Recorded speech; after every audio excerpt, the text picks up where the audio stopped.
into a new part of reading. We're going to be reading nonfiction text for about 2 months.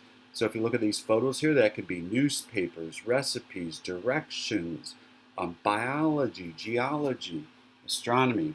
We're specifically going to be focusing on extreme weather, tornadoes, hurricanes, earthquakes. You might have noticed we've been previewing and giving some teasers to students over the last week. So a few things we want to make sure that you know is that when we read nonfiction, the author is going to tell us about a topic. For example, tornadoes. They'll tell a big idea in details. For example, tornadoes cause lots of damage due to the strong winds. They may also tell about a group of things. For example, there are different storms like tornadoes and hurricanes. This is a lot different from the narrative lens. Narrative is a story. Somebody's telling a story. It reads with characters and setting and problems and solutions. So now we're switching from stories to factual books. Okay, let's go over the red points here. The arrow. Know how the writing is put together or structured as you start to read. You'll understand it better. So one thing we're going to do with students is as they start to preview the text, look at the headings, the pictures, the title, okay? And as they get into the text, we want them to figure out the structure or how the author organized it. Are they putting things in steps like you might see in directions? Are they comparing, maybe comparing the strength of a hurricane to a tornado? Maybe it's a problem and a solution. For example, tornadoes are a big problem in the Midwest, so a solution is going to your basement, or some people build storm shelters. Cause and effect. The cause could be strong winds, and the effect are power lines. Power lines are cut down. If students can understand the structure and how it's put together, it helps them understand and comprehend. Another strategy is in the bottom right corner in the red box. Many times students will have to read and reread. Stories are different. We just start reading and we get a mind movie. Not nonfiction. It's full of a lot of facts at times, so we have to stop and read and reread. Think about if you bought a bookshelf from IKEA or something, or you had to put together something very complicated. You might have to read and reread. You also might have to talk it out to yourself. Sometimes we'll ask ourselves, well, what am I trying to learn? What is this teaching me?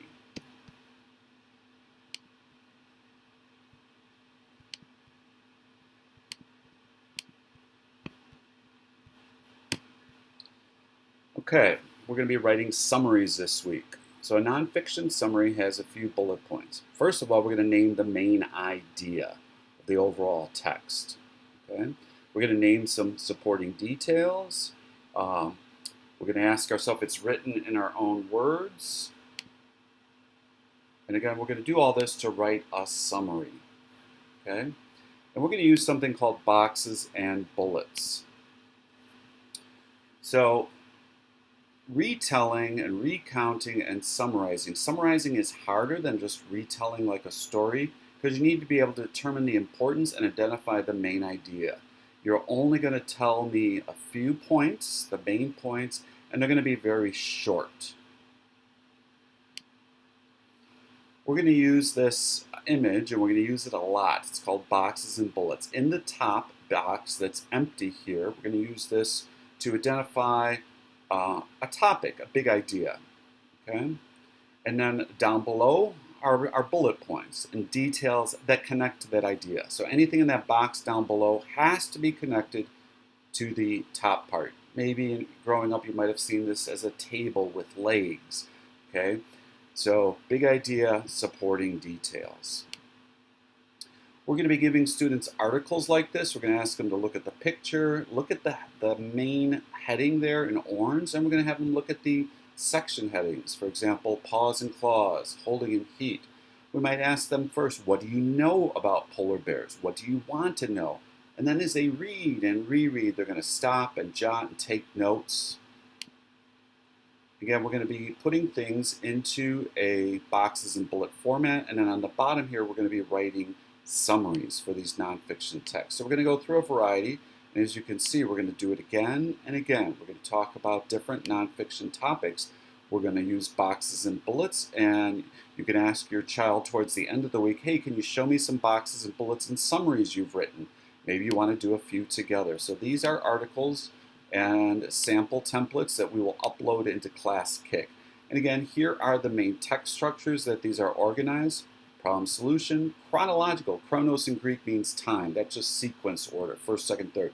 Descriptive, comparing and contrast, cause and effect. For myself, effect sometimes throws me for a loop, so I think of cause and what's the result. So the cause comes first and then the result. Again, we're going to be doing a lot of these boxes and bullets, so you'll see this. We'll be reading about seismographs, summarizing. Okay? We'll be reading about earthquakes, thinking about the text structures. Okay? We'll be reading about hurricanes. We'll think, how is this text organized?